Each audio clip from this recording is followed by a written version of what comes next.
Sahabat setia Gowor yang dikasih Tuhan, Shalom, salam sehat, penuh berkat untuk kita semua. Hari ini adalah Rabu 21 Agustus 2024. Bersama dengan seluruh gereja kita merayakan peringatan wajib Santo Pius ke-10 Paus. Siapakah sih Paus Pius ke-10 ini?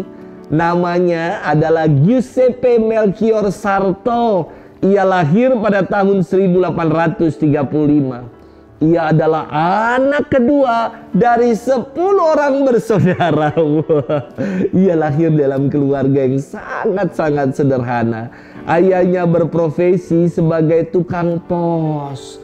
Meski hidup miskin, hidup sederhana, orang tuanya sungguh sangat menghargai pendidikan. Dan Giuseppe adalah seorang anak yang cerdas.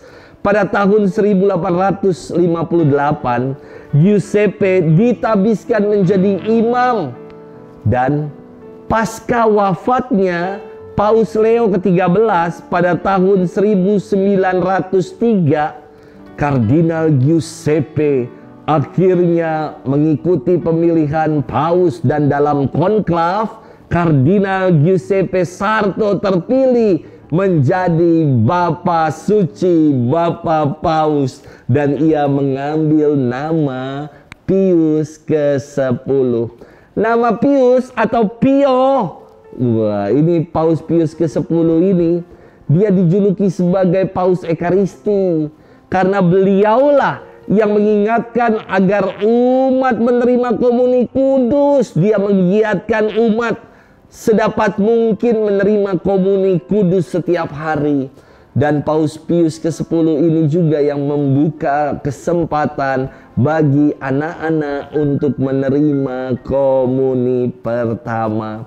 Paus Pius ke-10 pernah menuliskan sebuah wasiat, dan wasiatnya berbunyi begini: saya dilahirkan miskin, saya hidup dalam kemiskinan, dan saya ingin mati secara miskin pula. Luar biasa. Teladan yang sangat istimewa. Paus Pius ke-10 wafat pada 20 Agustus tahun 1914. Hari ini kita akan bersama-sama merenungkan firman Tuhan yang diambil dari Injil Matius 20 ayat 1 sampai dengan 16a. Kita siapkan hati kita. Haleluya, haleluya, haleluya. Sabda Allah itu hidup dan penuh daya, menguji pikiran dan segala maksud hati. Haleluya, haleluya, haleluya. Tuhan bersamamu dan bersama rohmu. Inilah Injil suci menurut Matius. Dimuliakanlah Tuhan. Sekali peristiwa, Yesus mengemukakan perumpamaan berikut kepada murid-muridnya. Hal kerajaan surga itu seperti seorang tuan rumah yang pagi-pagi benar keluar mencari pekerja untuk kebun anggurnya. Setelah sepakat dengan para pekerja mengenai upah sedinar sehari, ia menyuruh mereka ke kebun anggurnya. Kira-kira pukul 9 pagi ia keluar pula, dan dilihatnya ada orang-orang lain menganggur di pasar. Katanya kepada mereka, "Pergi jugalah kalian ke kebun anggurku, dan aku akan memberimu apa yang pantas." Dan mereka pun pergi. Kira-kira pukul 12 dan pukul 3 sore ia keluar pula dan berbuat seperti tadi. Kira-kira pukul 5 sore ia keluar lagi dan mendapati orang-orang lain pula. Lalu katanya kepada mereka, "Mengapa kalian menganggur saja di sini sepanjang hari?" Jawab mereka, "Tidak ada orang yang mengupah kami." Kata orang itu, "Pergilah kalian juga ke kebun anggurku." Ketika hari sudah malam, berkatalah tuan itu kepada mandornya, "Panggillah sekalian pekerja dan bayarlah upahnya, mulai dari yang masuk terakhir sampai kepada yang masuk terdahulu." Maka datanglah mereka yang mulai bekerja kira-kira pukul 5 sore, dan mereka masing-masing menerima 1 dinar. Kemudian datanglah mereka yang masuk terdahulu. Mereka mengira akan mendapat upah yang lebih besar, tetapi mereka pun masing-masing menerima 1 dinar juga. Ketika menerimanya, mereka bersungut-sungut kepada tuan itu, katanya, mereka yang masuk paling akhir ini hanya bekerja 1 jam, dan engkau menyamakan mereka dengan kami yang sehari suntuk bekerja berat dan menanggung panas terik matahari. Tetapi tuan itu menjawab salah seorang dari mereka, saudara, aku tidak berlaku tidak adil terhadapmu. Bukankah kita telah sepakat sedinar sehari? Ambillah bagianmu dan pergilah. Aku mau memberikan kepada orang yang masuk terakhir ini sama seperti kepadamu. Tidakkah aku bebas mempergunakan milikku menurut kehendak hatiku?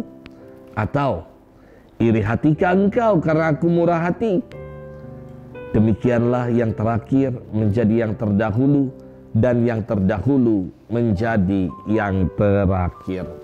Demikianlah sabda Tuhan, terpujilah Kristus. Sahabat setia Go Warrior yang dikasih Tuhan, shalom. Seorang petugas keamanan ya, waktu ini belum lama lah dia pernah mengeluh kepada saya. Dia ngerasa kayak gini, gajinya lebih kecil dibanding dengan rekan-rekan petugas keamanan yang lain yang telah berkeluarga.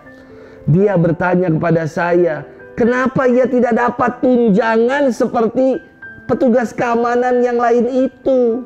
Saya katakan, lah itu kan tunjangan anak dan istri, Pak.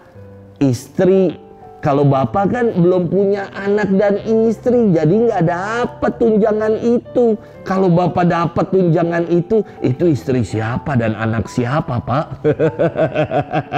Lalu saya lanjutkan, Pak, kebutuhan orang yang berkeluarga kan beda dengan kebutuhan bapak yang masih jomblo. Saya aja, Pak, nggak pernah loh ngarepin tunjangan itu. Sahabat setia Go Warrior yang dikasih Tuhan, dalam firman hari ini dikisahkan perihal kerajaan Allah yang diumpamakan seperti pemilik kebun anggur yang mencari pekerja-pekerja untuk kebun anggurnya. Ada yang spesial dari kisah ini, yakni sang tuan sendiri yang mengundang para pekerja untuk datang menuai di kebun anggurnya. Bukan menunggu untuk ada orang yang datang ngantri melamar, tidak. Tapi tuan ini yang proaktif, dia mendatangi tempat-tempat di mana banyak orang untuk mengundang orang-orang datang ke kebun anggurnya. Tuan ini tanpa kenal lelah mencari para pekerja untuk menuai di kebun anggurnya.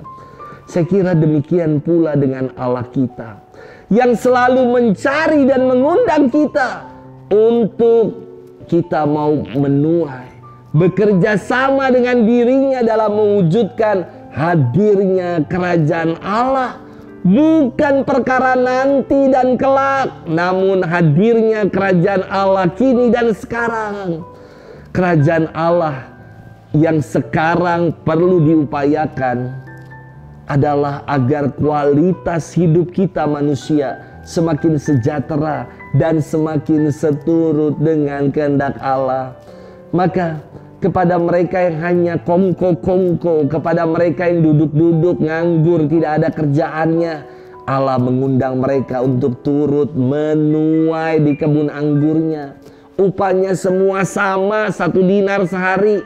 Mungkin dari kisah ini kita berpikir seperti orang-orang yang telah bekerja dari awal hingga akhir, yakni berharap dapat lebih, ngarep ya. Namun yang digarisbawahi dalam kisah ini adalah sang pemilik kebun anggur yang murah hati, yang memperlakukan semua pekerjanya dengan upah yang sama sesuai dengan kesepakatan. Sahabat setia Go Warrior yang dikasih Tuhan, mau yang lahir duluan ataupun mau yang baru hari ini lahir, mau yang mati duluan ataupun yang belakangan, upahnya sama. Sehari 1 dinar, yakni upahnya sama bagi orang yang percaya, yakni kerajaan Allah.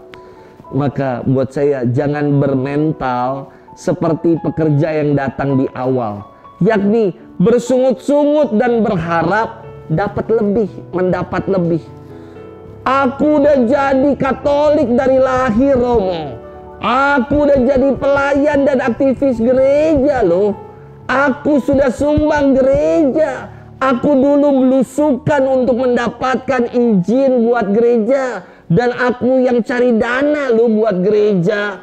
Masa aku nggak dapat privilege? Masa aku tidak mendapatkan keistimewaan ketika aku udah melakukan ini dan itu? Wah, mental yang demikian mirip seperti pekerja yang bersungut-sungut mengharapkan upah yang lebih. Mental macam ini menjadikan apa yang dibuat, karya-karya yang dibuat, juga pelayanan-pelayanan yang dibuat menjadi pamrih dan berorientasi hanya pada diri sendiri. Aku udah ini loh, aku udah itu loh. Ingatlah kesepakatannya bahwa semua yang percaya akan beroleh kehidupan kekal. Ingatlah bahwa karya-karya yang kita buat, juga pelayanan, kita tujukan demi kemuliaan nama Tuhan, bukan untuk membesarkan nama kita. Ingatlah bahwa kita ini hanyalah penggarap-penggarap, pekerja-pekerja di kebun anggur Tuhan, di mana Dia sendiri yang datang untuk mengundang kita. Dan jangan lupa kesepakatannya bahwa Allah adalah Allah yang murah hati, yang akan mengaruniakan kehidupan kekal bagi siapa saja yang percaya kepadanya. Selamat bermenung dan Tuhan memberkati kita selalu, dalam nama Bapa dan Putra dan Roh Kudus. Amin.